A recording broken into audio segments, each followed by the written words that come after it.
भाई Naruto Uzumaki के face पर आखिर ये 3 लाइन कर क्या रही हैं? जबकि नरूटो के पेरेंट्स के ये 3 लाइन एग्जिस्ट ही नहीं करती हैं। जिराया सेंसेई का हैंडमेड इतना ज्यादा अलग क्यों है सभी सिनोबीज के? ऐसे फैक्ट्स जिसे जानने के बाद आपके कुछ ऐसे हाल होने वाला है। तो चलिए वीडियो को स्टार्ट करते हैं। नरूटो के गालों पर ये 3 लाइन कर क्या रही हैं? तो इसका आंसर है खुद नरूटो की मॉम कुशिना उज़ुमाकी खुद नाइन टेल की जुंजुरुकी रह चुकी है। नरूटो के पैदा होने से पहले ही नाइन टेल का चक्र नरूटो के भीतर मिक्स हो गया था, जिससे नरूटो के गालों पर नाइन-टेल फॉक्स जैसी 3 लाइनें निकल आईं। बट अब बात करते हैं आखिर राइटर ने ऐसा किया क्यों। ओरिजिनल मांगा के प्लॉट में ये प्लान किया था कि नरूटो को एक्चुअली एक लोमड़ी का बेटा होगा जो एक इंसान का रूप लेगा। बट बाद में राइटर ने स्टोरी चेंज कर दी और नरूटो को एक नॉर्मल लड़का बना दिया। उन्होंने ये फॉक्स वाली लाइन बरकरार रखी ताकि उसके फेस पर हमेशा एक फॉक्स जैसी वाइब आती रहे। आपने नोटिस किया होगा नरूटो और हिमावारी के भी ये दोनों लाइन एग्जिस्ट करती हैं, बट उनकी सिर्फ 2 लाइन्स हैं। ऐसा इसलिए क्योंकि उन तक आते आते कुरोमा का चक्र जनरेशन के हिसाब से डिवाइड हो गया था।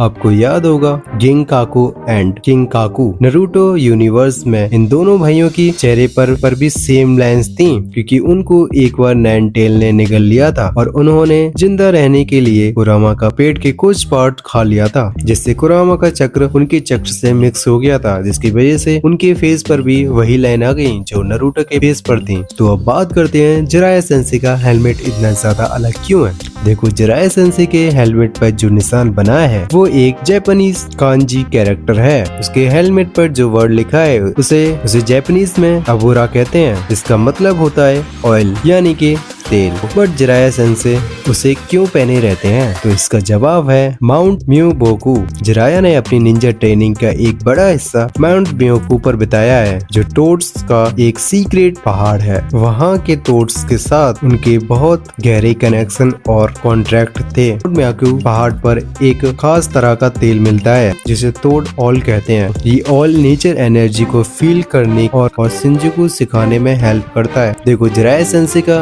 अलग हेलमेट पहनने का एक और भी रीजन हो सकता है। जैसा कि हम जानते हैं Jiraiya Sensei hidden leaf village के बहुत वफादार थे, लेकिन वो एक आम निंजा की तरह गांव में नहीं रहते थे। वह दुनिया भर में ट्रैवल करते रहते थे, बुक्स लिखते थे और इंफॉर्मेशन जमा करते थे।